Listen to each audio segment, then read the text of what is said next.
The Silver Chair, Chapter 12, The Queen of Underland. 2 earthmen entered, but instead of advancing into the room, they placed themselves one on each side of the door and bowed deeply. They were followed immediately by the last person whom anyone expected or wished to see, the Lady of the Green Kirtle, the Queen of Underland. She stood dead still in the doorway, and they could see her eyes moving as she took in the whole situation. The 3 strangers, the silver chair destroyed, and the prince free with his sword in his hand. She turned very white, but Jill thought it was the sort of whiteness that comes over some people's faces, not when they're frightened, but when they are angry. For a moment the witch fixed her eyes on the prince, and there was murder in them. Then she seemed to change her mind. "Leave us," she said to the 2 earthmen, "and let none disturb us till I call on pain of death." The gnomes padded away obediently, and the witch queen shut and locked the door.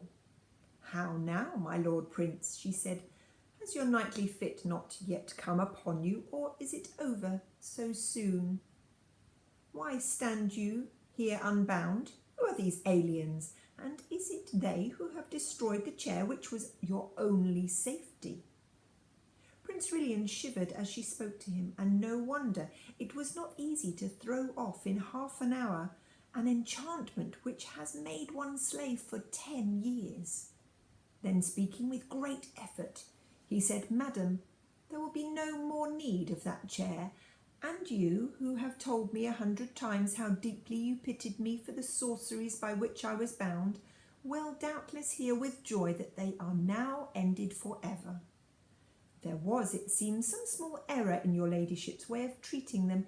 These, my true friends, have delivered me. I am now in my right mind, and there are 2 things I will say to you. First, as for your ladyship's design of putting me at the head of an army of earthmen, so I may break out into the overworld, and there, by main force, make myself king over some nation that never did me wrong, murdering their natural lords and holding their throne as a bloody and foreign tyrant, now that I know myself, I do utterly abhor and renounce it as plain villainy. And second, I am the king's son of Narnia, Rilian, the only child of Caspian, 10th of that name, whom some call Caspian the Seafarer. Therefore, madam, it is my purpose, as it is also my duty, to depart suddenly from your highness's court into my own country. Please it you grant me and my friends safe conduct and a guide through your dark realm." Now the witch said nothing at all, but moved gently across the room, always keeping her face and eyes very steadily toward the prince. When she had come to a little ark set in the wall not far from the fireplace, she opened it and took out first a handful of green powder. This she threw on the fire. It did not blaze much, but a very sweet and drowsy smell came from it, and all through the conversation which followed that smell grew stronger and filled the room and made it harder to think. Secondly, she took out a musical instrument rather like a mandolin. She began to play it with her fingers, a steady, monotonous thrumming that you didn't notice after a few minutes, but the less you noticed it, the more it got into your brain and your blood. This also made it hard to think. After that, she had thrummed for a time, and the sweet smell was now strong. She began speaking in a sweet, quiet voice. "Narnia," she said. "Narnia, I have often heard your lordship utter that name in your ravings. Dear prince, you are very sick. There is no land called Narnia." "Yes, there is though, ma'am," said Puddleglum. "You see, I happen to have lived there all my life." "Indeed," said the witch. "Tell me, I pray, where is that country?" "Up there," said Puddleglum, stoutly pointing overhead. I don't exactly know where." "How?" said the queen, with a kind, soft, musical laugh. "Is there a country up among the stones and mortar of the roof?" "No," said Puddleglum, struggling a little to get his breath. It's in Overworld. And what or where, pray, is this? How do you call it? Overworld? Oh, don't be so silly, said Scrub, who was fighting hard against the enchantment of the sweet smell and the thrumming. As if you don't know. It's up above, where you can see the sky and the sun and the stars. Why, you've been there yourself. We met you there. I cry you mercy, little brother, laughed the witch. You couldn't have heard a lovelier laugh. I have no memory of that meeting, but we often meet our friends in strange places when we dream, and unless all dreamed alike, you must not ask them to remember it. Madam, said the prince sternly, I have already told your grace that I am the king's son of Narnia. And shalt be, dear friend, said the witch in a soothing voice, as if she were humouring a child, shalt be king of many imagined lands in thy fancies. We've been there too, snapped Jill. She was very angry because she could feel enchantment getting hold of her every moment. But of course the very fact that she could feel it showed that it had not yet fully worked. And thou art queen of Narnia too, I doubt not, pretty one, said the witch in the same coaxing, half-mocking tone. I'm nothing of the sort, said Jill, stamping her foot. We come from another world. Why, this is a prettier game than the other, said the witch. Tell us, little maid, where is this other world? What ships and chariots go between it and ours? Of course, a lot of things darted into Jill's head at once. Experiment house, Adela Pennyfather, her own home, radio sets, cinemas, cars, aeroplanes, ration books, queues. But they seemed dim and far away. Thrum, thrum, thrum, went the strings of the witch's instrument. Jill couldn't remember the names of the things in our world, and this time it didn't come into her head that she was being enchanted, for now the magic was in full strength, and of course, the more enchanted you get, the more certain you feel that you're not enchanted. She found herself saying, and at the moment it was a relief to say, no, I suppose that other world must be all a dream. Yes, it is a dream, said the witch, always thrumming. Yes, all a dream, said Jill. There never was such a world, said the witch. No, said Jill and Scrub, never such a world. There never was any world but mine, said the witch. There never was any world but yours, they said. Puddleglum was still fighting hard. I don't know rightly what you mean by a world, he said, talking like a man who hasn't had enough air, but you can play that fiddle till your fingers drop off, and still you won't make me forget Narnia and the whole overworld too. We'll never see it again, I shouldn't wonder. You may have blotted it out and turned it dark like this for all I know.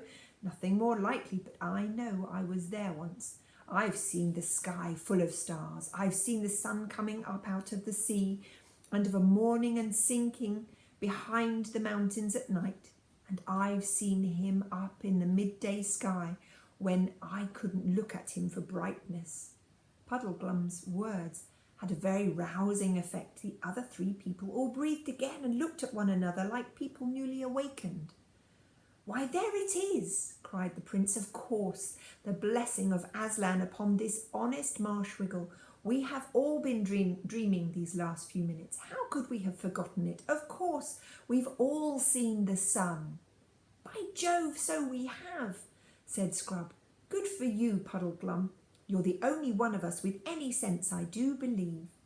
Then came the witch's voice, cooing softly, like the voice of a wood pigeon, from the high elms in an old garden at 3 o'clock in the middle of a sleepy summer afternoon. And it said, What is this sun you speak of? Do you mean anything by the word? Yes, we jolly well do, said Scrub. Can you tell me what it's like? Asked the witch. Thrum, thrum, thrum went the strings. Please it, your grace, said the prince very coldly and politely. You see that lamp?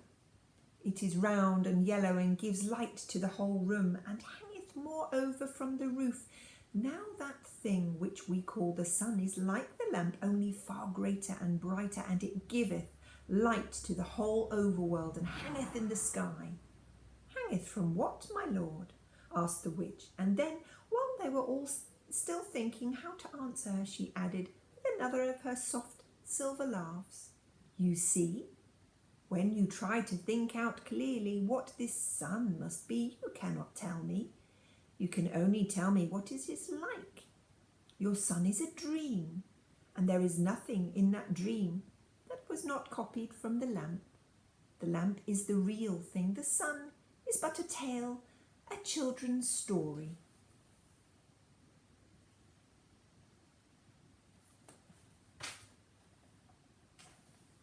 Yes, I see now, said Jill in a heavy, hopeless tone. It must be so. And while she said this, it seemed to her to be very good sense. Slowly and gravely the witch repeated, there is no sun. And they all said nothing. She repeated it in a softer, deeper voice. There is no sun. After a pause and after a struggle in their minds, all four of them said together, you're right, there is no sun. It was such a relief to give in and say it. There never was a sun, said the witch. No, there never was a sun, said the prince and the marshwiggle and the children. For the last few minutes Jill had been feeling that there was something she must do and remember at all costs. And now she did, but it was dreadfully hard to say it. She felt as if huge weights were laid on her lips. At last, with an effort that seemed to take all the good out of her, she said, there's Aslan. Aslan, said the witch, quickening ever so slightly the pace of thrumming. What a pretty name. What does it mean? He's the great lion who called us out of our own world, said Scrub, and sent us into this to find the Prince Rilian. What is a lion? Asked the witch. Oh, hang it all, said Scrub, don't you know? How can we describe it to her? Have you ever seen a cat? Surely, said the Queen, I love cats. Well, a lion is a little bit, but only a little bit, mind you, like a huge cat with a mane. At least it's not like a horse's mane, you know. It's more like a judge's wig, and it's yellow and terrifically strong. The witch shook her head. I see, she said, that we should do no better with your lion, as you call it, than we do with your sun. You have seen lamps, and so you have imagined a bigger and better lamp and called it the sun. You have seen cats, and now you want a bigger and better cat, and it's so to be called a lion. Well, 'tis a pretty make-believe, though, to say truth. It would suit you all better if you were younger. And look how you can put nothing into your make-believe without copying it from the real world, this world of mine, which is the only world. But even you, children, are too old for such play. As for you, my lord prince, that art a man full grown, fie upon you. Are you not ashamed of such toys? Come, all of you, put away such childish tricks. I have work for you all in the real world. There is no Narnia, no overworld, no sky, no sun, no Aslan, and now, to bed all. Let us begin a wiser life tomorrow. But first, to bed, to sleep. Deep sleep, soft pillows, sleep without foolish dreams. The prince and the two children were standing with their heads hung down, their cheeks flushed with their eyes half closed, the strength all gone from them, the enchantment almost complete. But Puddleglum, desperately gathering all his strength, walked over to the fire, then did a very brave thing. He knew it wouldn't hurt him quite as much as it would a human, for his feet, which were bare, were webbed and hard and cold-blooded like a duck's. But he knew it would hurt him badly enough, and so it did. With his bare foot he stamped on the fire, grinding a large part of it into ashes on the flat hearth, and three things happened at once. First, the sweet, heavy smell grew very much less, for though the whole fire had not yet been put out, a good bit of it had, and what remained smelled very largely of burnt marshwiggle, which was not at all an enchanting smell. This instantly made everyone's brain far clearer. The prince and the children held up their heads again and opened their eyes. Secondly, the witch in a loud, terrible voice, utterly different from all the sweet tones that she had been using up until now, called out, "What are you doing? Dare to touch my fire again, mud filth? I'll turn the blood to fire in your veins." Thirdly, the pain itself made Puddleglum's head for a moment perfectly clear, and he knew exactly what he really thought. There is nothing like a good shock of pain for dissolving certain kinds of magic. "One word, madam," he said, coming back from the fire limping because of the pain. "One word. All you've been saying is quite right. I shouldn't wonder. I'm a chap who always liked to know the worst and then put the best face on it I can. So I won't deny any of what you have said, but there's one thing more to be said. Even so, suppose we have only dreamed up or made up all those things, trees and grass and sun and moon and stars and Aslan himself. Suppose we have. Then all I can say is that in that case, the made-up things seem a good deal more important than the real ones. Suppose this black pit of a kingdom of yours is the only world. Well, it strikes me as a pretty poor one. And that's a funny thing when you come to think of it. We're just babies making up a game, if you're right. But 4 babies playing a game can make a play world which licks your real world hollow. That's why I'm going to stand by the play world. I'm on Aslan's side.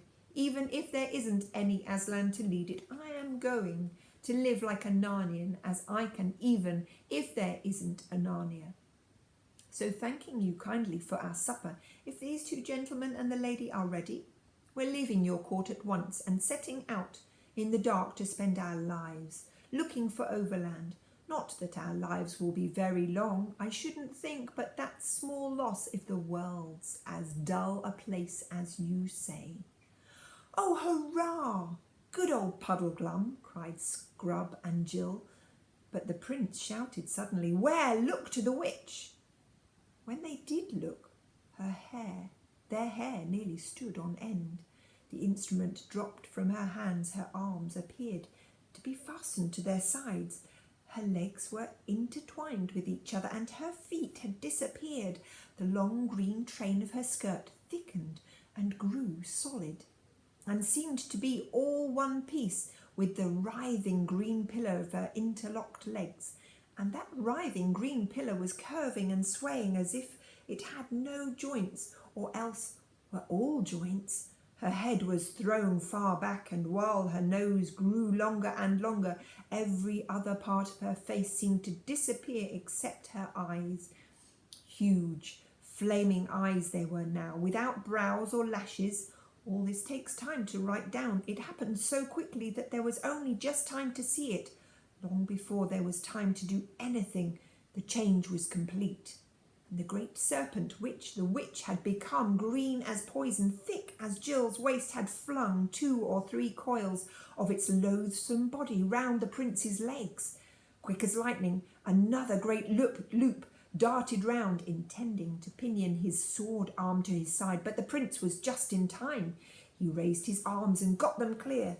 The living knot closed only round his chest, ready to crack his ribs like firewood when it drew tight.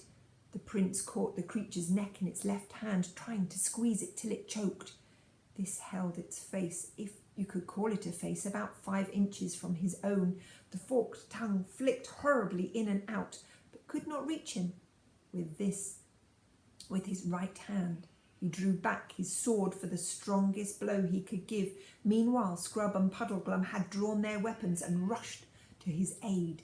All 3 blows fell at once. Scrub's, which did not even pierce the scales and did no good, on the body of the snake below the prince's hand, but the prince's own blow and Puddleglum's both on its neck.